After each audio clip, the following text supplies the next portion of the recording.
সবাইকে শুভেচ্ছা। আজকে আমাদের অনলাইন সার্টিফিকেট কোর্সের চতুর্থ যে সপ্তাহটা আমরা শুরু করতে যাচ্ছি। আজকের প্রথম যে লেকচারটি সেটি মূলত genocide denial, social movements and people struggle for justice, যেটি আপনাদের শিডিউলেও দেওয়া আছে। আর গত সপ্তাহে আমরা ট্রানজিশনাল জাস্টিস এবং শাহরিয়ার কবির স্যারের কাছ থেকে আমরা গণ আদালতের পটভূমি সেগুলো জানতে পেরেছি। আজকে আমরা দেখব যে গণহত্যার যারা ঘটিয়ে থাকে তারা আসলে কিভাবে একটা ডিনায়াল স্টেজের মধ্যে দিয়ে যান এবং সেটার প্রেক্ষিতে যে বিভিন্ন ধরনের সোশ্যাল মুভমেন্টস গুলো গড়ে ওঠে সেগুলো সম্বন্ধে আমরা জানবো। আমাদের আজকে যিনি স্পিকার ডক্টর সামিনা লুৎফা, তিনি সহযোগী অধ্যাপক হিসেবে সোশিওলজি ডিপার্টমেন্টে ঢাকা ইউনিভার্সিটিতে আছেন এবং সেই সাথে তিনি একজন নাট্যকর্মী এবং আমাদের centre for the study of genocide and জাস্টিসের মোটামুটি অনেকগুলো উইন্টার স্কুল এবং সার্টিফিকেট কোর্সেও তিনি এসেছেন রেগুলারলি। সো ম্যামকে অভিনন্দন এবং আমন্ত্রণ জানাচ্ছি আমাদের এই অনলাইন সার্টিফিকেট কোর্সে। আমি আর কথা না বাড়িয়ে ম্যামকে অনুরোধ করছি যে আমাদের আজকের প্রথম যে লেকচারটি সেটি শুরু করার জন্য। Thank you ma'am. ধন্যবাদ নরিন। আমাকে কি শুনতে পাচ্ছে সবাই? শুনতে পাচ্ছি। আসলে এই সাধারণত উইন্টার স্কুলে আমি সোশ্যাল ডিমেনশন অফ জেনোসাইড নিয়ে কথা বলি। মানে জেনোসাইড যারা ঘটায় তাদের যে সামাজিক যে সমস্ত ফ্যাক্টর গুলো তাদের এই জেনোসাইডাল হয়ে ওঠার ক্ষেত্রে ভূমিকা রাখে সেগুলো নিয়ে আমি বেশি কথা বলি সাধারণত।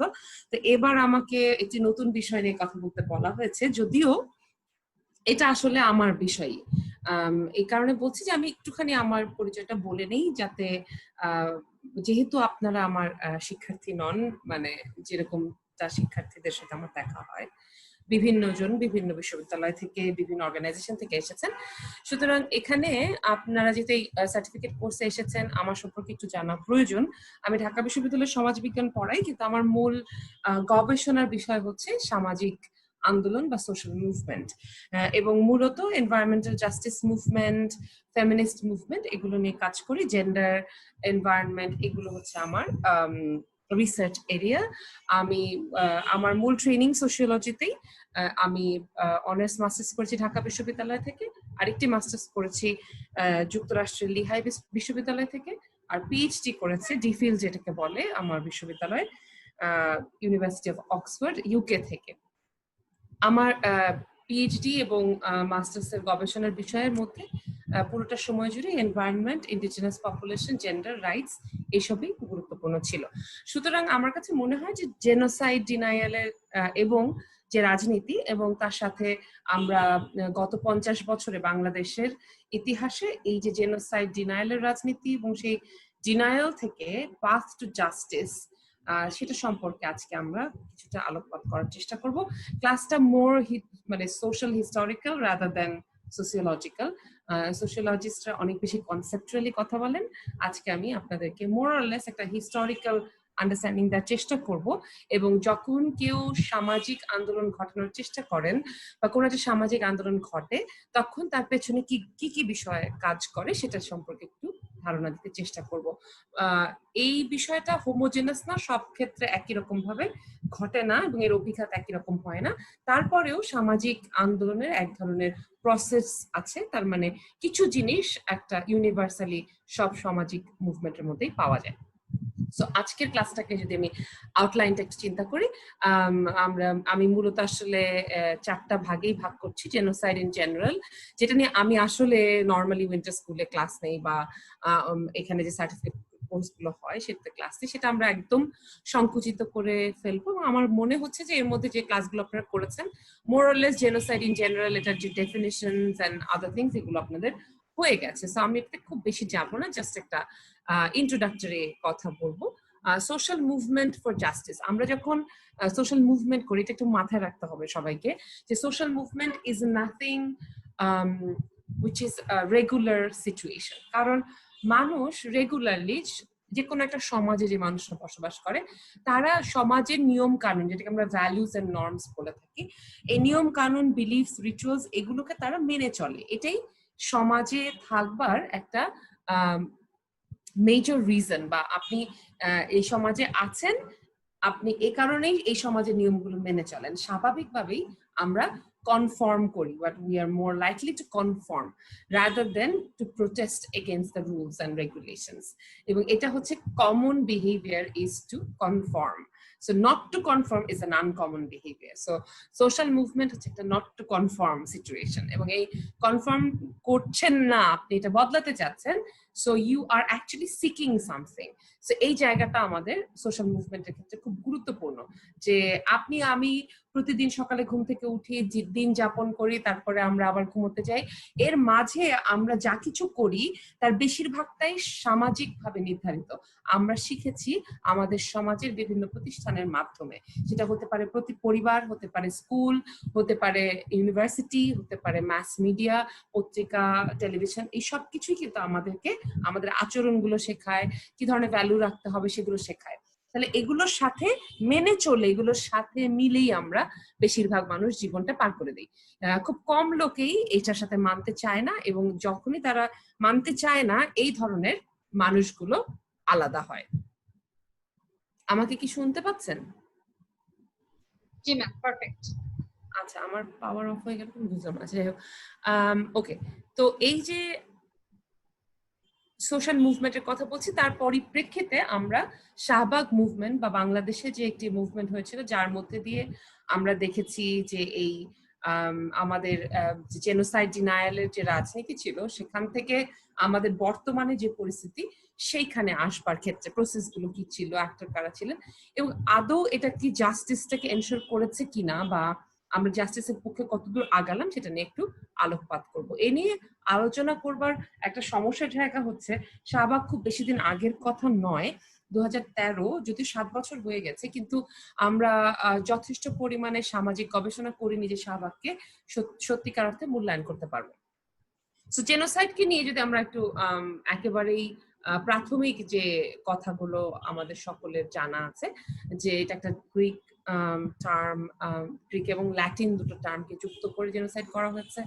জেনাস বা রেস এবং সাইড মানে কিলিংস অর্থে জেনোসাইড এই শব্দটিকে কয়েন করেছেন রাফায়েল লিমকিন, এবং কি কি ক্ষেত্রে যদি ইন্টেনশনালি কোনো একটা গোষ্ঠীকে, সেটা ন্যাশনাল হতে পারে, এথনিক হতে পারে, সোশ্যাল হতে পারে, রিলিজিয়াস গ্রুপ হতে পারে, পলিটিক্যালের বিষয়ে এখনো বোধহয় সিদ্ধান্ত হয়নি, on the basis of these collective identities, মানে আপনার ন্যাশনাল আইডেন্টিটির ভিত্তিতে, ধরা যাক বাঙালি বলে বা বাংলাদেশি বলে আপনাকে খুন করে ফেললো, আপনি বাঙালি বলে বা আপনি চাকমা বলে বা আপনি মারমা বলে আপনাকে শেষ করে ফেললো, আপনার সোশ্যাল এবং রিলিজিয়াস যে গ্রুপগুলো আছে সেই গ্রুপের কারণ, যেমন রোহিঙ্গাদের ক্ষেত্রে তারা তাদের যে সোশ্যাল গ্রুপ বা তাদের যে রিলিজিয়াস গ্রুপ, তারা মুসলমান বলে, তাদের সোশ্যাল যে অবস্থান সেটা দিয়ে তাদেরকে যদি ইন্টেনশনালি যদি তাদেরকে হত্যা করবার বা ধ্বংস করবার একটা চেষ্টা করা হয়, তাহলে সেটাকে আমরা জেনোসাইড বলি। এবং এখানে physical killing may B A part of it, but it's not all, মানে এটা একমাত্র নয়। ফিজিক্যাল কিলিং ছাড়াও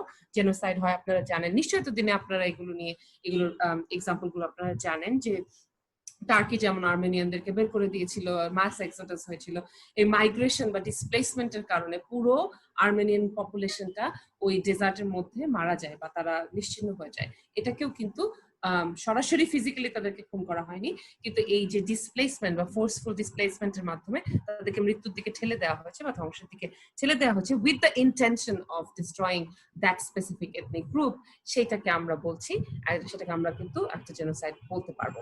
এমনকি থ্রেটেনিং টু কিলও হতে পারে, এমনকি চাইল্ড বার্থকে যদি কন্ট্রোল করা যায়, সেটাকেও অনেক ক্ষেত্রে দেখা যায় যে যদি বলা হয় যে মেয়ে বাচ্চাদেরকে বেঁচে থাকতে দেওয়া হবে না, মেয়ে বাচ্চারা যখন ভ্রূণ হবে তখনই তাদেরকে মেরে ফেলা হবে, দ্যাটস ইনফ্যান্টিসাইড। এবং সেটা কিন্তু একটি বিশেষ, আপনি যেহেতু সামাজিক ভাবে নারী, সুতরাং আপনাকে আর জন্মাতেই দিল না, এটাও কিন্তু হতে পারে একটা। এবং অনেক সময় দেখা যায় যে এটা যে সবসময় খুব পাওয়ারফুল মানুষরাই সবসময় জেনোসাইড করে, তেমন নাও হতে পারে। এই কতগুলো বেসিক জিনিস আপনারা নিশ্চয়ই এতদিনে জেনে গেছেন, এবং এটা নিয়ে আমি খুব বেশি দূর আর যাচ্ছি না।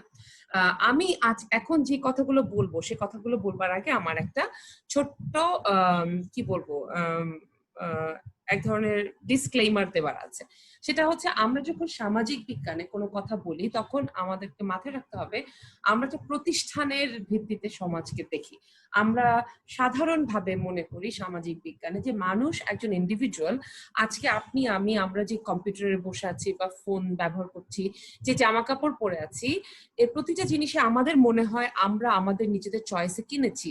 This is an individual choice that we made. আমার এই চশমাটা লাল নয় কালো, তার কারণ আমি এটা পছন্দ করে কিনেছি। আমার জামাটা, আপনি যে কাপড় পরে আছেন, everything we think that it is part of our individual choices, but social science will always tell you এই যে personal choice of doing things, these are not of an individual's own, not always। এবং সেক্ষেত্রে এক ধরনের স্ট্রাকচারের প্রভাবের কথা সামাজিক বিজ্ঞানের মানুষরা সবসময় বলেন। তার মানে আপনার যেটা মনে হয় যে আমি আজকে সকালবেলা ঘুম থেকে উঠে সিরিয়াল খেয়েছি, বা আমি খিচুড়ি খেয়েছি, বা আমি রুটি খেয়েছি, বা আমি পরোটা খেয়েছি, whatever that was, it may seem to you that it was an individual act and you did it rationally on the basis of whatever was available, but social scientists will find society and societal workings, especially through different kinds of institutions, behind your choices। যেটাকে আমাদের কাছে ইন্ডিভিজুয়ালের choice মনে হয়, সেটাকে social সায়েন্টিস্টরা সবসময় তার পেছনে কোন প্রতিষ্ঠান আপনাকে এই ইন্ডিভিজুয়াল চয়েসটা শেপ করে দিয়েছে সেইটা নিয়ে কথা বলে। সো আমরা যখন সোশ্যাল সায়েন্সের আওতার মধ্যে কথা বলবো, কারণ আমি দেখলাম আপনারা বেশিরভাগই ল স্টুডেন্ট, আপনারা মানুষ নিয়ে কাজ করেন, কিন্তু হয়তো বা সোশ্যাল সায়েন্স যেই লেন্স ব্যবহার করে আপনারা সেই লেন্সটা ব্যবহার করেন না। সেই জন্য আমি যা বলছি সেটা আপনাদের কারো কারো কাছে একটু অদ্ভুত শোনাতে পারে, সেই কারণে আমি আগে থেকে ডিসক্লেমারটা দিলাম। ওকে, সো বাংলাদেশ যে একটা জেনোসাইডের মধ্যে দিয়ে এসেছে এটা আমরা সকলেই জানি, আর এটা এখন আর এটা ডিনাই করার কোনো উপায় আমাদের কারো সামনেই নাই, পৃথিবীতে কারো সামনেই নাই। So we all know about this history, I hope. এবং সেটা 1971 সালে আমরা একটা খুবই রক্তাক্ত একটা যুদ্ধের মাধ্যমে, যেটাকে আমরা মুক্তিযুদ্ধ বলে থাকি, সেটার মাধ্যমে আমরা স্বাধীনতা অর্জন করেছি। কিন্তু এই মুক্তিযুদ্ধের সময় Pakistani army human rights violation করেছে এবং একটা জেনোসাইড চালিয়েছে, যেই জেনোসাইড অনেক মানুষকে হত্যা করেছে, 30 লক্ষ মানুষকে হত্যা করেছে। এবং এই যে 71 সালে 9 মাস যুদ্ধ করে এই যুদ্ধের মধ্যে দিয়ে যে জেনোসাইড হয়েছে, রেপ হয়েছে, এই সমস্ত কিছুর ভেতর দিয়ে কিন্তু আমরা আমাদের স্বাধীনতা অর্জন করেছি। এটা 71 সালে ডিসেম্বর মাসে আমরা স্বাধীনতা পেয়েছি, এবং তারপর থেকে তারপরেও একটা ট্রাইব্যুনাল হয়েছিল এবং সেখানে জেনোসাইড যারা করেছে পারপেট্রেটর তাদেরকে শাস্তি দেওয়ার চেষ্টা করা হয়েছিল। বাট আফটার 1975 এবং 1975 এর যে অগাস্ট হত্যাকাণ্ড, যার মাধ্যমে আমরা দেখলাম যে বঙ্গবন্ধুর তার পুরো পরিবারকে হত্যা করা হয়, তারপরে বাংলাদেশের রাজনীতিতে একটা রেভলিউশনারি শিফট অফ পাওয়ার হয়। এবং যেই রাজনীতিকে সামনে রেখে বাংলাদেশের জন্ম হয়েছিল, এখন আপনি এটা বলতে পারেন যে এটাকে নানাভাবে ব্যাখ্যা করার সুযোগ আছে, কারণ আমি যে কারণে যুদ্ধে যাব আপনি সেই একই কারণে যুদ্ধে নাও যেতে পারেন। and there were different types of people, there were heterogeneous spirits and needs and wants in a war। কখনোই একটা কারো একটি বিষয় নিয়ে সামনে নিয়ে একটা জনযুদ্ধ হতে পারে না। একটা জনযুদ্ধ যখন হয় সেখানে নানান রকম মানুষের নানান রকম আকাঙ্ক্ষা, নানান রকম ইচ্ছা, নানান রকম বিষয়ের কারণে, স্পিরিটের কারণে যুদ্ধে সে যোগদান করে। কিন্তু সেইটাকে একটা মোরলেস জনপরিসরে বা মানুষের সামনে এটার একটা ফ্রেমিং ছিল যে পূর্ব পাকিস্তানের মানুষের প্রতি ইনজাস্টিস হচ্ছে, পশ্চিম পাকিস্তান ইনজাস্টিস করছে, সুতরাং we do not want any more of this injustice, we want our own nation. এই জায়গাটা থেকে কিন্তু যুদ্ধটা শুরু হয়েছে যে আমরা আমাদের নিজেদের দেশ চাই, আমরা আর ইনজাস্টিস চাই না। তার মানে ইনজাস্টিসটার বিরুদ্ধে কিন্তু যুদ্ধটা, এটা কিন্তু একটু খেয়াল রাখতে হবে। যখন আমরা নতুন দেশ পেলাম, তারপরে আমরা কেউই সম্ভবত সেই সময় জন্মাই নাই, জানি না, আমি জন্মাই নাই। তো ওই সময়টাতে আমরা দেখেছি নানান রকম আইডিয়াস এর ক্ল্যাশ হয়েছে, কনফ্লিক্ট ছিল। সবাই একইভাবে লিবারেশনকে বা যুদ্ধকে বা রাজনীতিকে বা কি প্রয়োজন বাংলাদেশ কোন পথে যাবে, সেটা যে সবাই এক জায়গায় ভাবছিল একই রকম, তা কিন্তু ছিল না। এবং সেটা থাকার কোনো স্বাভাবিক কারণও নাই, পৃথিবীর কোনো দেশেই সেটা ঘটবে না যে একটাই কারণ নিয়ে, একটাই লক্ষ্য উদ্দেশ্য নিয়ে একটা পুরো জাতি আগায় না। বিভিন্ন রকমের ভাবনা একটা জাতির ভেতরে থাকে এবং এই বিভিন্ন রকমের ভাবনা খুব বেশি কনফ্লিক্টিং না হলে একটা দূর পর্যন্ত সেটা এগোয়। এগোয়। এবং আমরা দেখলাম বাংলাদেশের ক্ষেত্রে এই ৭৫ সালের আগ পর্যন্ত যত রকম কনফ্লিক্ট থাকুক না কেন, ৭৫-এর পরে গিয়ে সবচেয়ে গুরুতর ভাবে যেই ফ্যাকশনটা, মানে রাজনীতির যেই অংশটা সামনে চলে এলো, সেটা হচ্ছে যাদের বিরুদ্ধে আসলে মুক্তিযুদ্ধ হয়েছিল, which is very interesting। কারণ মাত্র ৪ বছরের মাথায় আমরা দেখলাম যে মুক্তিযুদ্ধের সময়কার যেই ভাবনাগুলো ছিল, যেই যে উদ্দেশ্যগুলো নিয়ে যুদ্ধটি হয়েছিল, সেই উদ্দেশ্যগুলো যেন হঠাৎ করে নাই হয়ে গেল, এবং যেন সেই উদ্দেশ্যগুলোর গুরুত্ব চলে গেল। এবং ওই যে আমরা যে একটা ২৪ বছরের ইতিহাস আছে, যে ইতিহাসের মধ্যে দিয়ে মুক্তিযুদ্ধ পর্যন্ত পৌঁছেছিলাম, সেই ইতিহাসটাও কেমন জানি আর খুঁজে পাওয়া যাচ্ছে না। সো কাইন্ড অফ একটা হিস্ট্রির একটা অংশ অবলিটারেটেড হয়ে গেল, ওটা নিয়ে কথা বলা হচ্ছে না। যখন ইতিহাস নিয়ে কথা বলা হয় না, তখন এক ধরনের ডিনায়াল, এক ধরনের ভুলিয়ে দেওয়ার চেষ্টা, এবং এই যে ডিনায়ালটা শুরু হচ্ছে 1975-এ। এবং এই ডিনায়ালের যে নেচার, সেই নেচারটার দিকে যদি তাকাই, তাহলে আমরা দেখবো যে ইন্ডিভিজুয়ালস বা অর্গানাইজেশন যারা পারপিট্রেটর ছিল তারা রিহ্যাবিলিটেটেড হচ্ছে, ফ্রিডম ফাইটাররা এবং যারা ভিকটিম ছিল বা সার্ভাইভার ছিল of the war of independence, তাদেরকে আর পাবলিক ডিসকোর্সে দেখা যাচ্ছে না, তারা যেন কোথায় হারিয়ে গেছে বা তারা লুকিয়ে গেছে, বা তাদেরকে আসলে জনপরিসরে আমরা দেখতে পাচ্ছি না। কাদেরকে দেখতে পাচ্ছি? যারা পারপিট্রেটর ছিল তাদেরকেই দেখতে পাচ্ছি, which is a very difficult situation for people who are the survivors। এটা কিন্তু বুঝতে হবে যে সার্ভাইভ করেছে একটা war, rapes and killings and violences, and then after like 4 years I see people coming back to power who actually did those violences against us। এবং আমাদের বিরুদ্ধে করা এই ভায়োলেন্সটা যেন হঠাৎ করে কেউ আর গুরুত্বই দিচ্ছে না, এবং এত ভায়োলেন্স, এত যুদ্ধ করে একটা দেশ স্বাধীন করা হয়েছে, সেটাকে যেন রিপ্লেস করে ফেলেছে একটা কেওস, গন্ডগোল এসব দিয়ে, এটাকে একভাবে দমিয়ে রাখা, বা আমি বলবো যে লিবারেশনের তো একটা স্পিরিট থাকে, মুক্তি শব্দটার তো একটা দোতনা আছে, সেই দোতনাটাকে যদি আপনি গন্ডগোল বলেন, শব্দেরও তো রাজনীতি আছে, সেই রাজনীতিতে গন্ডগোল বললে কিন্তু সে একই দোতনা নিয়ে হাজির হয় না। এবং রাজাকার বা যারা আমাদের মুক্তিযুদ্ধের সময় যারা কোলাবোরেটর হিসেবে পশ্চিম পাকিস্তানিদের পক্ষে কাজ করেছিল, তাদেরকে আমরা এম্পাওয়ার্ড হতে দেখলাম, মানুষ দেখলো। এবং এখানে 1975-এর পর থেকে আমরা দেখলাম যে জামাতে ইসলামী আবার ফেরত আসছে অ্যাজ এ পলিটিক্যাল পার্টি। 1986 থেকে তারা ইলেকশন করছে, they won seats in the parliament, এবং acceptance of Jamaat Islam as part of the democratic processes perhaps created a form of mass amnesia surrounding the 1971 war crimes। এবং এই যে যখন পারপিট্রেটররা রাজনৈতিকভাবে ক্ষমতাশালী হয়ে যায়, তখন মনে হয় যেন ওই যে যখন তারা আমাদের বিরুদ্ধে ভায়োলেন্স করেছিল, সেটা যেন আসলে ঘটে নাই, সেটা যেন স্বপ্নে ঘটেছে। এই সিমিলার কাইন্ড অফ জিনিস আপনারা গুজরাটের দাঙ্গায় যারা ক্ষতিগ্রস্ত হয়েছে তাদের বয়ানেও কিন্তু পাবেন, যে গুজরাটে দাঙ্গা হয়েছে, তা যারা ক্ষতিগ্রস্ত হয়েছে, তারপরে আমরা দেখলাম যে যারা দাঙ্গাটা করেছে তারাই ক্ষমতায় চলে গেছে। তার মানে একটা ভায়োলেন্স করার পরে তার যেখানে শাস্তি হওয়ার কথা, সেখানে সে শাস্তির মধ্যে দিয়ে না গিয়ে সে গুরুত্ব পেয়ে যাচ্ছে। এই বিষয়টা মানুষের মধ্যে খুব রিভার্সলি একটা রিয়াকশন তৈরি করেছে। কিন্তু যেহেতু ওই সময়টাতে আমাদের পুরো দেশটা একটা স্বৈরতান্ত্রিক কাঠামোর মধ্যে দিয়ে যাচ্ছিল, রাজনৈতিক পরিস্থিতির মধ্যে দিয়ে যাচ্ছিল, এটা নিয়ে খুব বেশি আওয়াজ তোলারও সুযোগ ওই মুহূর্তে হয়তো বা ছিল না।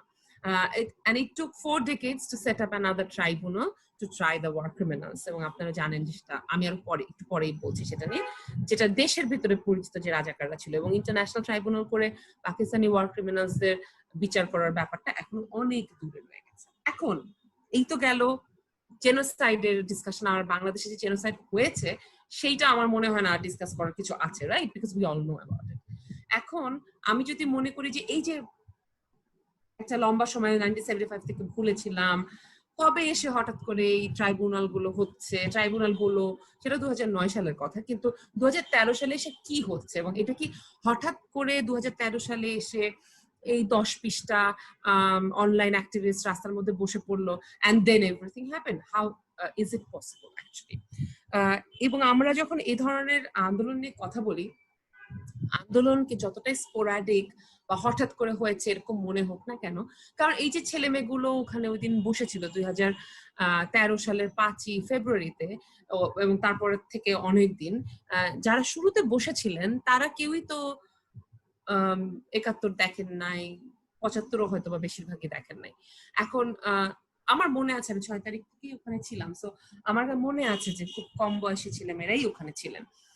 যেহেতু আমি 75 দেখিনি, সুতরাং আমি বুঝতেই পারি যে ওনাদের তো দেখার কোনো সুযোগই নাই।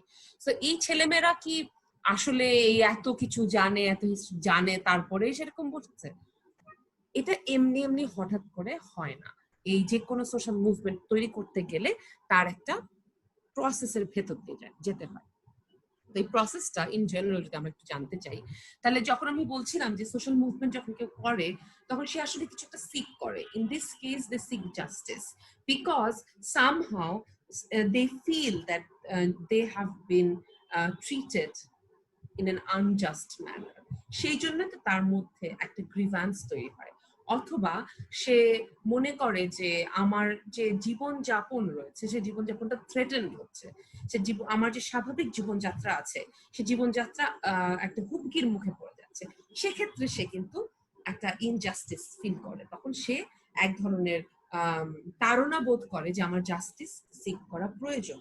যেমন আপনি যদি ধরে নেন যে কখন সোশ্যাল মুভমেন্ট হবে, যেমন আমি যদি একজন নারী হিসেবে বেঁচে আছি, রাস্তাঘাটে হেঁটে বেড়াচ্ছি, তো আমাকে রাস্তাঘাটে বের হওয়ার সাথে সাথে যদি আমাকে ধর্ষণের শিকার হতে হয়, তাহলে নারী হিসেবে বা মানুষ হিসেবে আমার জীবনযাপনের যে স্বাভাবিক প্রক্রিয়া সেটা ব্যাহত হচ্ছে বলে আমি কিন্তু থ্রেটেন্ড হচ্ছি, আমার এক্সিস্টেন্স থ্রেটেন্ড হচ্ছে। So I can actually ask for justice. আবার অন্যদিকে আমার যদি, এটা হচ্ছে আমি থ্রেটের কথা বলছি, আর কখনো যদি কোনো গ্রিভান্স উপস্থিত হয় যে আমি একটা জিনিস নিয়ে বিরক্ত হচ্ছি, আমাকে ঝামেলা করছে, আমার এক ধরনের গ্রিভান্সের বাংলা কি হবে, অভিযোগ তৈরি হয়েছে, তখন আমি আমার বিরুদ্ধে একটা আনজাস্টিফাইড কাজ করা হচ্ছে, তখন আমি ভিকটিম বলে নিজেকে মনে করবো যে আমি ভিকটিম হয়েছি এবং আমার জাস্টিস প্রয়োজন। তার মানে যখন আমরা সোশ্যাল মুভমেন্টের কথা চিন্তা করি, কখন সোশ্যাল মুভমেন্ট হবে, প্রথমত একটা ইনজাস্টিস হয়েছে এই কথাটা, এইটা আমাকে ডিফাইন করতে হবে। প্রথম কথা হচ্ছে আমাকে বুঝতে হবে যে একটা ইনজাস্টিস হয়েছে, কি হয়েছে, কার বিরুদ্ধে হয়েছে, কে করেছে, হুজ ফল্ট ওয়াজ ইট এনিওয়েজ, এবং যখন করছিল তখন তার পক্ষে কে ছিল, আর যখন আমার বিরুদ্ধে একটা ইনজাস্টিস হচ্ছিল তখন আমার পক্ষে কে ছিল। এই বিষয়গুলো, পক্ষ বিপক্ষ নির্ধারণ, এই বিষয়গুলো খুব জরুরি। এটা যদি না হয় তাহলে কখনো একটা সোশ্যাল মুভমেন্ট দানা বাঁধবে না, দেয়ার ইজ নো কোয়েশ্চেন যেটা হবে। আর দ্বিতীয় যে ফেজটা হয়, প্রথম ফেজ হচ্ছে আপনি জানবেন যে আপনি আসলে একটা বিপদে আছেন, তারপরের ফেজ হচ্ছে আপনার কে আপনাকে বিপদটা সেই ফেজের ভেতরে আপনি জানছেন যে কে আপনার বিপদটা ঘটার কারণ, এবং তার পক্ষে কে আছে, আপনার পক্ষে কে আছে, কি ঘটছে, এবং পুরো প্রক্রিয়াটা। দ্বিতীয় যে বিষয়টা সেটা হচ্ছে এই যে আপনি ইনজাস্টিসের শিকার হলেন, এই শিকার হওয়াটা কি আপনি একাই হলেন না আরো 10 জন হলো? যদি এরকম হয় যে হঠাৎ করে আমি শুনলাম আমি যেখানে থাকি এই বিল্ডিংটা ভেঙে ফেলা হবে, এই বিল্ডিংটা ভেঙে ফেললে খালি তো আমার বিপদ হবে না, এই বিল্ডিং আরো যারা বসবাস করছে তাদেরও বিপদ হবে।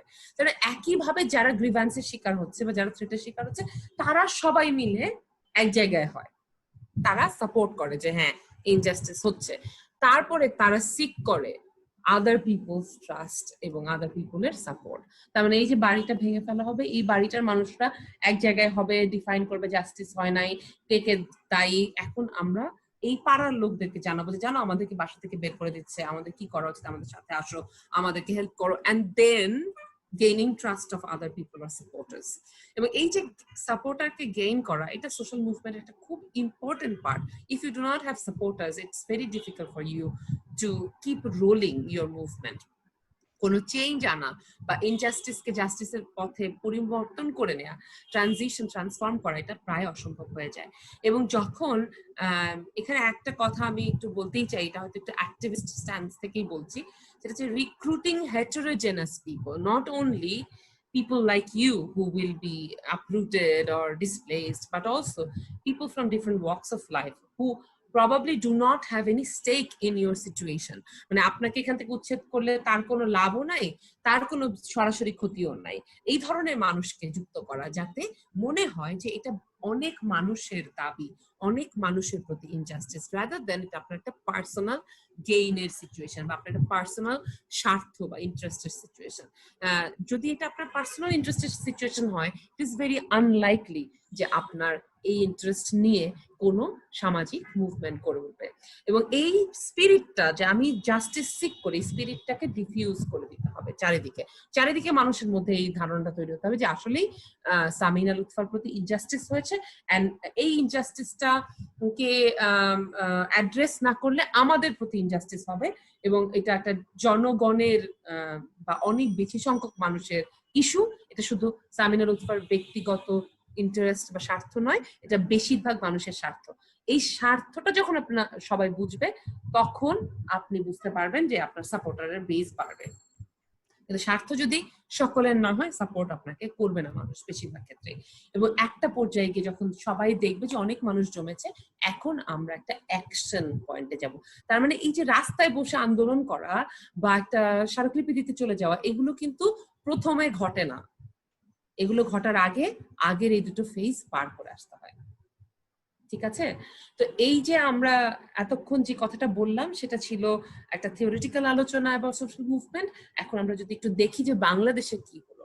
এখন 2013 সালের আন্দোলনের নিয়ে কথা বলতে আমি বসেছি, কিন্তু এই path to justice didn't start from 2013, it started from 1990s. So সেই জায়গা থেকে আমাদেরকে একটুখানি আসতে হবে।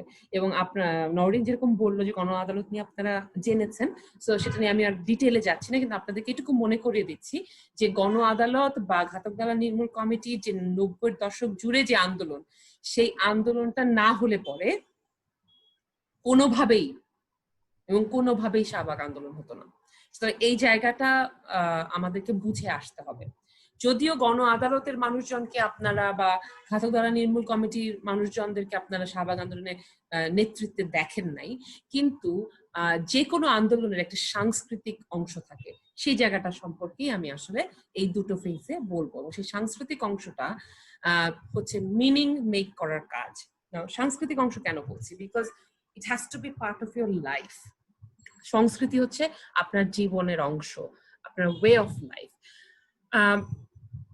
আমার মনে থাকা আমার যে মেমোরি আছে, সেই মেমোরিতে 90-এর দশক থেকেই আমার রাজনৈতিক বা সামাজিক কি বলবো আন্ডারস্ট্যান্ডিংটা আসলে তৈরি হয়েছে। তার আগে আমি স্কুলে পড়তাম, স্কুলে পড়া অবস্থায় 90-এও আমি স্কুলেই পড়তাম, কিন্তু তখনও ঠিক সেই আত্মোপলব্ধি তৈরি হয়নি। এবং এক্ষেত্রে খুব পরিষ্কার যে স্বৈরাচার বিরোধী আন্দোলনে যারা স্কুল বয়স থেকে জড়িত ছিল, তাদের যেমন একটা আন্দোলনের অভিজ্ঞতা ছিল, সেই রকম অভিজ্ঞতা আমার ছিল না। স্বৈরাচার বিরোধী আন্দোলনের সময় আমরা স্কুলে পড়তাম বলে আর দূরে থাকতাম, ঢাকায় থাকতাম না, অত এটার প্রভাব পড়েনি। কিন্তু গণ আদালত যখন সত্যি সত্যি শুরু হয় এবং ঘাতক দালাল নির্মূল কমিটির যে আন্দোলন, তার মধ্যে শহীদ জননী জাহানারা ইমামকে নিয়ে সামনে নিয়ে বা তার নেতৃত্বে যে আন্দোলন শুরু হয়, সেই আন্দোলনটি খুব গুরুত্বপূর্ণ, কারণ সেই আন্দোলনটি অনেকগুলো কাজ করেছিল। প্রথম যে কাজটি করেছিল, ডিফাইন করেছিল যে ওরা কারা, আমরা কারা, কারা সেই রাজাকার যারা এই জেনোসাইডে কাজ করেছে। এবং প্রত্যেকটা জিনিস যা যা ভুলিয়ে দেওয়া হয়েছিল বা ভুলে যাওয়ার চেষ্টা করা হচ্ছিল, প্রত্যেকটা জিনিসকে ফোর ফ্রন্টে আলোচনার টেবিলে নিয়ে আসতে পেরেছিল। সো আমি একটু আগে যে বলেছিলাম যে প্রথমে ডিফাইন করতে হবে ইনজাস্টিসটা, সেই ডিফাইন করার জায়গাটা গণ আদালত খুব ভালো করে করেছিল। এবং তারপরে গণ আদালতের আগের কথা বলছি, গণ আদালতের আগেই এই ডেফিনেশনটা তৈরি হচ্ছে। গণ আদালত হচ্ছে একটা প্রথম ফেজ যেখানে আমরা দেখতে পাচ্ছি যে এই ফ্রেমিংটাকে বা এই মিনিং অফ রাজাকার, মিনিং অফ ভিকটিম, সার্ভাইভার, পারপিট্রেটর, এই মিনিং গুলোকে সামনে নিয়ে আসছে গণ আদালত। এবং পরিষ্কার ভাবে আমরা দেখতে পাচ্ছি যাদেরকে একেবারে ভুলে যাওয়া হয়েছিল, বীরাঙ্গনাদের কথা বলছি, যারা আমরা এখন যাদেরকে ফ্রিডম ফাইটার বলি, যে নারীরা ধর্ষণের শিকার হয়েছিলেন, তাদেরকে সামনে আনা হচ্ছে। এবং তারা কিন্তু গণ আদালতে সাক্ষ্য দিচ্ছেন তাদের বিরুদ্ধে কি কি করা হয়েছে, এবং গণ আদালত গোলাম আজমকে ডেথ পেনাল্টি দিচ্ছে। এবং it was huge, I can tell you. মানে তখন তার সোশ্যাল মিডিয়া ছিল না, তখন একমাত্র খবরের কাগজেই পড়তাম। আমিও মফস্বলে বসেও সে খবরের কাগজে পড়তাম লেখাগুলো, যে লেখাগুলো ঘাতকতলা নির্মূল কমিটির লেখা ছাপা হতো বা জাহানারা ইমামের লেখা ছাপা হতো, তার বই পড়তাম। এইভাবেই আমরা আস্তে আস্তে একটা জেনারেশন কিন্তু তৈরি হয়েছে যারা এই ইনজাস্টিসটাকে ইনজাস্টিস বলে ডিফাইন করতে পেরেছে। এই যে একটা অবলিভিয়ন ছিল, একটা ঢেকে রাখা জায়গা ছিল, সেই অবলিভিয়নটা ধীরে ধীরে ঘুচে গেছে, কারণ এনারা মিনিংটা তৈরি করেছেন, তথ্য নিয়ে এসেছেন, এবং this is called the cultural work of social movement সামনে এনেছে। এবং গণ আদালত was a performance, it was a performance to show the whole country that this is what should have happened. It didn't happen, but we should still remember to punish the people who actually did some violences against us. Violence যারা পারপেট্রেটর, তাদের যদি punishment না হয়, এটার একটা collective memory থেকে যায়, এবং কালেকটিভ মেমোরি এদেরকে ফরগিভ করতে পারে না। এরকম স্কলারলি লিটারেচার তাই বলে যে আমরা যদি কালেকটিভ মেমোরিতে থেকে যায় যে আমি আমার আমার গোষ্ঠীর বিরুদ্ধে যে জেনোসাইড করা হয়েছে, যে ভায়োলেন্স করা, সহিংসতা করা হয়েছে, সেই সহিংসতার বিচার হয় নাই, এটা কিন্তু কালেকটিভ মেমোরি রেখে দেয়, এবং সে ফরগিভ করতে পারে না, ওইসব মানুষদেরকে ফরগিভ করতে পারে না, ওইসব অর্গানাইজেশনকে ফরগিভ করতে পারে না। এবং সেই জায়গায় আমরা দেখলাম 2 নাম্বার ফেজে 2000 সালের পর থেকে যেগুলো শুরু হলো, সেটা হচ্ছে প্রচুর রিসার্চ ওয়ার্ক হতে থাকলো।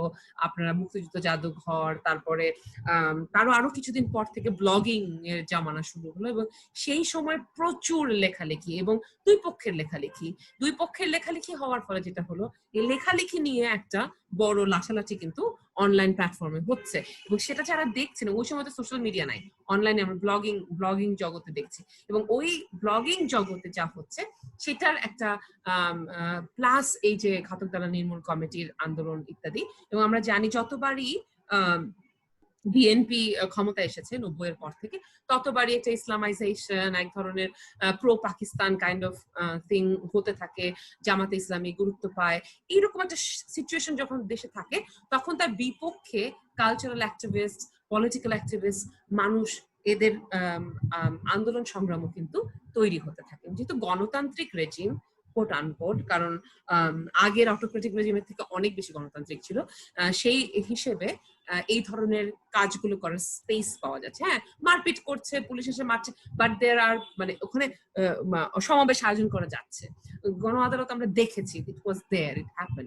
সো এই যে cultural activism, counter to militarisation, Islamisation, এগুলো কিন্তু কংক্রিট ইম্পর্টেন্ট আর্টিফ্যাক্ট সামনে নিয়ে আসছে। তথ্য, রিসার্চ, মিনিং তৈরি করছে। যত বেশি তথ্য, তত বেশি মিনিং তৈরি হচ্ছে। এটা আমাদের জীবনে আমরা এটুকু ট্রাস্ট করতে পারছি, এবং আমরা নিশ্চিত হচ্ছি যে আসলেই আমাদের উপরে যে অন্যায় হয়েছে তার বিচার হয় নাই। এবং এই যে বিচার না হওয়া, এই যে পানিশমেন্টের মধ্যে দিয়ে না যাওয়া, collectively we couldn't forgive those people, এবং collectively we couldn't forgive the perpetrators. এবং এক পর্যায়ে আমরা দেখলাম 2009 সালে আওয়ামী লীগ ক্ষমতায় আসার পরে একটা ইন্টারন্যাশনাল ক্রাইম ট্রাইব্যুনাল হলো, এবং সেখানে যারা তখন পর্যন্ত অ্যালেজড ছিল ওয়ার ক্রিমিনাল হিসেবে, তাদেরকে ট্রাই করা শুরু হলো। এবং 2010 সালে ট্রাইব্যুনাল ডেলিভার করলো তার first indictment against groups considered enemy or collaborators and traitors, যারা হচ্ছে রাজাকার, আলবদর, আল শামস। এই যে 2009 এবং 10 সালে এগুলো হলো, এটা কিন্তু মানে আমি বারবার বলি, এটা আসমান থেকে পড়েনি, নেভার হ্যাপেন্স। এবং এই পুরো মিনিং ওয়ার্কটা করে এসেছে, একটা প্রজন্ম তৈরি হয়েছে, যে প্রজন্মকে কিন্তু আসলেই এই গ্রুপ অফ পিপল যারা ইনজাস্টিসটাকে ডিফাইন করেছিলেন, তারা প্রজন্মকেই ধরতে চেয়েছেন। যে প্রজন্ম আমরা যারা দেখি নাই যুদ্ধ, কিন্তু আমরা ভুল জেনেছি, সেই ভুলটাকে মানে খুলে আসল তথ্যগুলো আমাদের সামনে নিয়ে আসার চেষ্টা করেছেন তারা। তো শাহবাগ মুভমেন্ট শুরু হচ্ছে, এবং আমি এখানে এখন যে কথাগুলো বলবো কোনোটাই আমার কথা না, সবগুলোই কোনো না কোনো রিসার্চারের কথা। মঈন জালাল চৌধুরী তার একটি লেখায় বলছেন যে আমরা শাহবাগকে যদি দেখি, এটা কোনো একক আন্দোলন না, একটা একমুখী বৈশিষ্ট্য নিয়ে এটাকে বিচার করা যাবে না। এটা অনেক ধরনের লেয়ার আছে, যে কোনো আন্দোলনের ক্ষেত্রেই তাই হয়, নন লিনিয়ার এবং ডাইভার্স, একদিকে যায় না, সরল রৈখিক না, এবং বহু ধরনের মানুষ এখানে এসেছে। সোশ্যাল মিডিয়া বেসড মুভমেন্ট ছিল শুরুতে, এটা স্পন্টেনিয়াস এবং কন্টেজিয়াস, কারণ ছড়িয়ে যায় খুব দ্রুত। এখন Shahbag movement showed a similar kind of bond which may refer to that contextual fellowship। এই যে কনটেক্সটের যে একটা ধারণা এবং এটার থেকে যে বন্ধুত্ব বা সৌহার্দ্য, সেই সৌহার্দ্য থেকে অনেক ভিন্ন ভিন্ন মতাদর্শের মানুষ এক জায়গায় হয়ে গেছে। The nature of leadership was fluid, which is very likely এই ধরনের আন্দোলনে participatory initially and took different shape during the trajectory of the movement। Trajectory of the movement যত এগিয়েছে, লিডারশিপ এক রকমের সংহত হয়েছে এবং এক ধরনের ডিভাইসিভ পলিটিক্স তৈরি হয়েছে। চৌধুরী এবং খান 2019 সালে লিখছেন যে এটাকে ওনারা বলছেন এটা প্রোটেস্ট পাবলিক। প্রোটেস্ট পাবলিক বলতে ওনারা বুঝাচ্ছেন যে এখানে সিটিজেনরাই অ্যাক্টর হিসেবে কাজ করে, কোনো আলাদা সোশ্যাল মুভমেন্ট অর্গানাইজেশন বা এনজিও বা সিভিল সোসাইটি অর্গানাইজেশন এটাকে তৈরি করে না। এটা কোনো কাস্ট, ক্লাস বা রিলিজিয়াস গ্রুপের বেসিক আইডেন্টিটি পলিটিক্স না। This is about justice, this is about getting transitional justice, quote unquote. আমরা ট্রানজিশনাল না বলি কারণ তখন তো আসলে democratic government, how do you kind of, but ওই সময়কার যে আনডেমোক্রেটিক সিচুয়েশন, ওয়ার ক্রাইম হয়েছে, সেটার পক্ষে জাস্টিস চাচ্ছি। তো এটা কোনো আইডেন্টিটি পলিটিক্স না। আমি নারী বলে রাজনীতিতে আসছি, ব্যাপারটা না। আমার নারীর অধিকারের জন্য না, হেটেরো হোমোসেক্সুয়ালের অধিকারের জন্য না, ট্রান্সজেন্ডারের অধিকারের জন্য না, এথনিসিটির অধিকারের জন্য না। এটা হচ্ছে সকলের জন্য, যেটা একটাই চাহিদা, সেটা হচ্ছে ওয়ার ক্রাইমের বিচার হতে হবে। সো এবং কোন ধরনের সিএসও বা সোশ্যাল মুভমেন্ট অর্গানাইজেশন আগে সামনে নাই, একটা কেমন ফ্লুইড, কাউকে চিনি না টাইপের জিনিস। এবং youth participation of in this protest are very important and also non violent nature. এগুলো খুব গুরুত্বপূর্ণ। এবং এর মধ্যে থেকে কোন স্কলার বলছেন যে শাহবাগ আন্দোলন ফেল করেছে, কারণ শাহবাগ আন্দোলন এত লম্বা সময় হয়ে গেছিল যে এটা জাস্টিফায়েবল ছিল না। এর পলিটিক্যাল যে এজেন্ডা, এটা কোঅপ্ট হয়ে গেছে, একটা বিশেষ পলিটিক্যাল পার্টির পক্ষে ব্যবহৃত হয়েছে। কেউ বলেন যে এই যে বিশেষ পলিটিক্যাল পার্টির পক্ষে ব্যবহৃত হচ্ছে, তার চাইতেও বড় ফেলিয়ার হচ্ছে শাহবাগ আন্দোলনকে উল্টো পক্ষ ফ্রেম করেছে অ্যাজ অ্যান্টি ইসলামিক movement. এবং যদিও anti-Islam was not the first kind of frame that it started with, it was about justice, তারপর সেটাকে anti-Islamic framing করা হয়েছে। এটা একটু মনে রাখতে হবে, whether the movement was anti-Islamic or not is not important here. What is being said is how others looked at it and perceived as anti-Islamic movement. Therefore ওই যে একটা হেটেরোজেনিটি ছিল, যেখানে সব রকমের মানুষ জাস্টিসের জন্য এসেছিল, সেখান থেকে যারা নিজেদেরকে ইসলামিক মনে করেন, তারা সাথে সাথে নিজেদেরকে এখান থেকে বিযুক্ত করে ফেলেছেন যখন তারা মনে করেছেন যে এটা একটা anti Islamic movement. Survey data বলছে যে হেফাজত প্যারাডক্সিক্যালি, যদিও এটাকে মনে হয় একটা অপোজিশন, কিন্তু এই হেফাজত তৈরি হওয়ার কারণে শাহবাগ আরো বেশি দিন টিকে ছিল হেফাজতের অ্যান্টি একটা শক্তি হিসেবে। এবং কিছুদিন এটার শেষ দিকে এটা যে গ্রোথ, সেটা হেফাজতকে কাউন্টার করার জন্যই এই গ্রোথটা হয়েছে। কিন্তু এই এভিডেন্সটা একদিক থেকে খুবই কাউন্টার ইনটুইটিভ, কারণ আমরা দেখছি যে তারপরেই আমরা দেখতে পাই যে গভর্নমেন্ট যেটা এই আন্দোলনের মূল সাফল্যকে ঘরে তুলেছে, সেই গভর্নমেন্ট আবার হেফাজত, যারা কমপ্লিটলি ওটার অপোজিটে, আন্দোলনের অপোজিটে, তাদেরকে গুরুত্ব দেওয়া শুরু করেছে। এবং যারা এই আন্দোলনের একটা সেন্টার বা কোরে ছিল, যেই সেকুলার ব্লগার্স, তাদের ইডিওলজিক্যাল জায়গাটাকেই বরং আমাদের সরকার পরবর্তীতে দেখা গেল যে ক্রিমিনালাইজ করেছে। আপনাদের নিশ্চয়ই মনে আছে ব্লগার হত্যার পরে 4 জন ব্লগারকে তৎকালীন 52-57 ধারায় কিন্তু আইসিটি অ্যাক্টে গ্রেফতার করা হয়েছিল।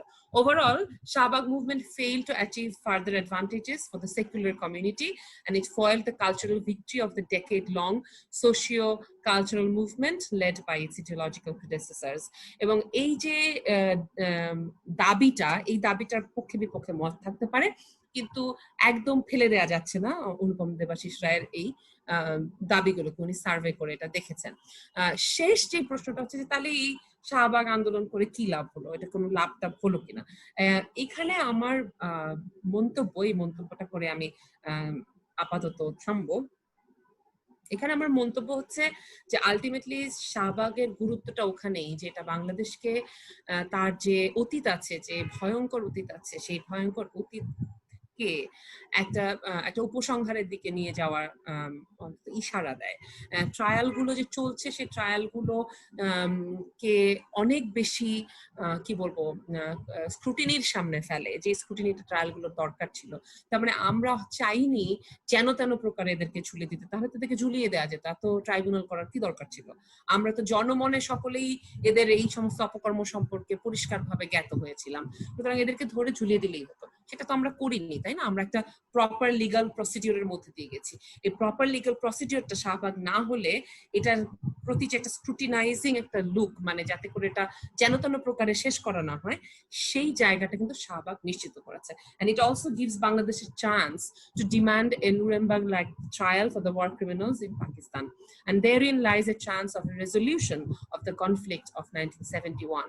This is important not only for Bangladeshis, but also for the conscience of a fair and just world. কারণ আমরা যদি 50 বছরে পৌঁছাচ্ছি মুক্তির, এই 50 বছর পরে যদি আমরা ডিল না করতে পারি, অ্যাড্রেস না করতে পারি, তাহলে ওই যে আমাদের ভেতরে এই যে আমাদের একটা থেকে যাওয়া, যে আমরা ফরগিভ করতে পারি না, we cannot move on. So in order to move on and to be able to celebrate our victory, our independence, our own development towards a sustainable world, আমরা পারবো না যদি আমরা এই ট্রায়ালটাকে খুব ভালোভাবে শেষ করতে না পারি। আমি এই পর্যন্ত থামি। আপনাদের জন্য প্রশ্ন থাকে আমি প্রশ্নের উত্তর দিতে পারি। ছবিটা তাসলিমা আক্তারের তোলা। থামছি এখন। ধন্যবাদ ম্যাম আপনার এই লেকচারের জন্য। আমরা আজকে আসলে অনেক কিছুই জানতে পারলাম। সাধারণত আমরা আপনার কাছ থেকে সোশ্যাল ডাইমেনশনস গুলো সম্বন্ধে জানতে পারি, বাট এটা আমাদের জন্য আরেকটা বোনাস পয়েন্ট হলো যে আমরা আজকে একটা নতুন অ্যাঙ্গেলে আপনার কাছ থেকে এই লেকচারটা পেলাম। আমি এখন পার্টিসিপেন্টসদের অনুরোধ করব, যদি আপনাদের প্রশ্ন থেকে থাকে, এখানে আরিফুজ্জামান আপনি হ্যান্ড রেজ করেছেন, আপনার যদি প্রশ্ন থাকে প্রশ্ন করুন। হ্যালো, শোনা যাচ্ছে? জি ম্যাডামকে অসংখ্য ধন্যবাদ যে গণজাগরণ মঞ্চের মতো একটা সোশ্যাল মুভমেন্টকে পাঠ্যপুস্তকে অন্তর্ভুক্ত করবার জন্য। কারণ এই গণজাগরণ মঞ্চ নিয়ে আসলে অনেক ধরনের কথা আছে এবং গণজাগরণ মঞ্চ নিয়ে আসলে 2013 সালে 5 ফেব্রুয়ারি থেকে শুরু করে পরবর্তীতে যে সময়গুলো ছিল, আসলে আমি তখন ঢাকা বিশ্ববিদ্যালয়ের শিক্ষার্থী, আন্দোলনটা 5 ফেব্রুয়ারি থেকে দেখার সুযোগ হয়েছে বিভিন্ন ডাইমেনশন থেকে। এটা নিয়ে রিসার্চ হচ্ছে, প্রবাস আমিন এবং FM শাহিন তারা বই লিখছে। আমার যে বিষয়টি আসলে যেটা ম্যাম একদম সর্বশেষ যে কথাটি বললেন যে এটা তার যে সেকুলারিস্টিক কমিউনিটিকে গ্রো করার জন্য যে ফাদার প্রসিডিউর, সেই ফাদার প্রসিডিউরকে এগিয়ে নিয়ে যাওয়ার ক্ষেত্রে এটা অনেকটা ফেইলিওর বলাও যেতে পারে। আসলে কি গণজাগরণ মঞ্চের উদ্দেশ্য ছিল কি যে একটা সেকুলারিস্ট কমিউনিটিকে বিল্ড আপ করা? এটা আমার ম্যাডামের কাছে একটা প্রশ্ন। হ্যাঁ, ধন্যবাদ আপনাকে।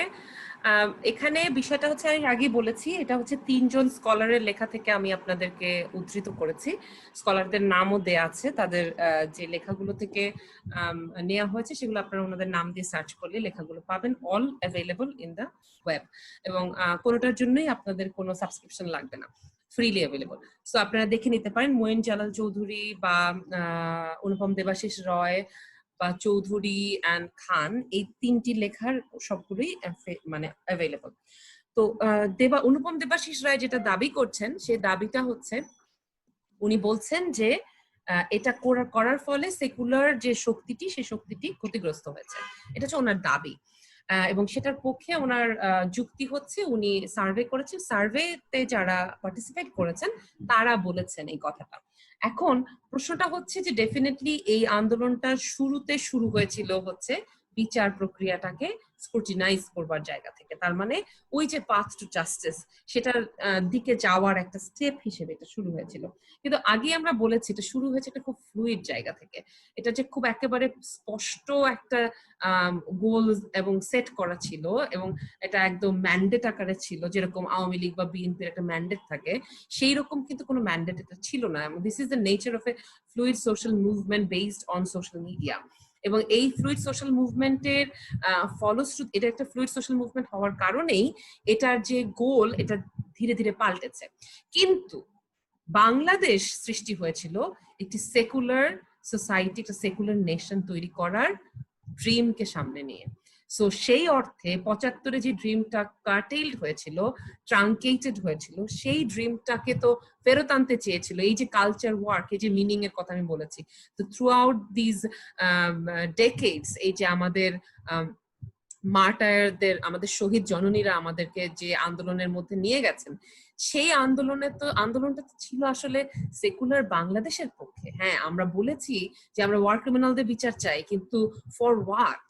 In order to be able to found a Bangladesh, that Bangladesh was actually the spirit in 1971. কারণ আমরা তো এদের হাত থেকে বাঁচার জন্যই বাংলাদেশ চেয়েছিলাম।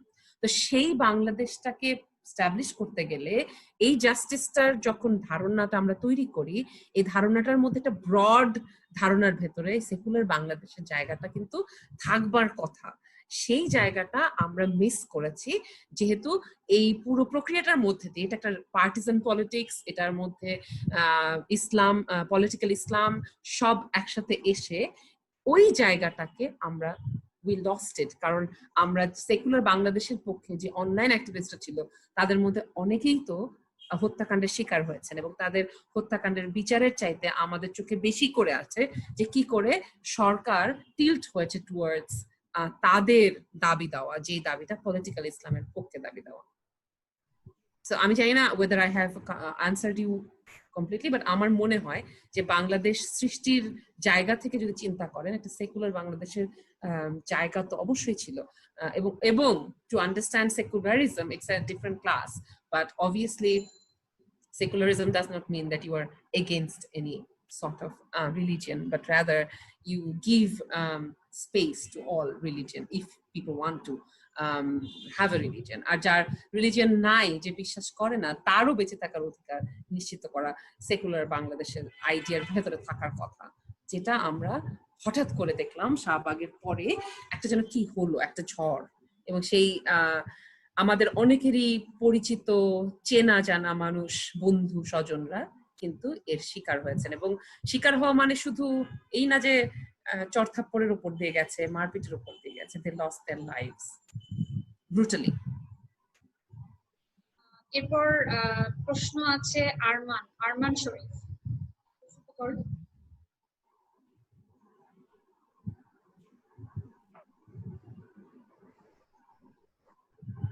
সাইদ, আরমান আছেন? হ্যাঁ হ্যাঁ, প্রশ্ন করুন।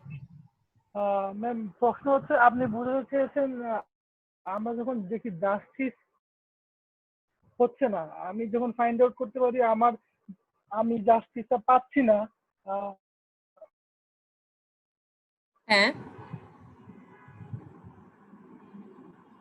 আপনি জাস্টিসটা পাচ্ছেন না, হ্যাঁ, তখন আপনি সেটাকে ডিফাইন করবেন।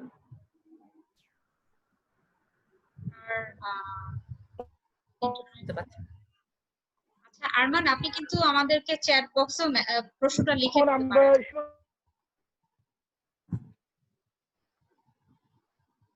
আমরা কিন্তু শুনতে পাচ্ছি না আপনাকে।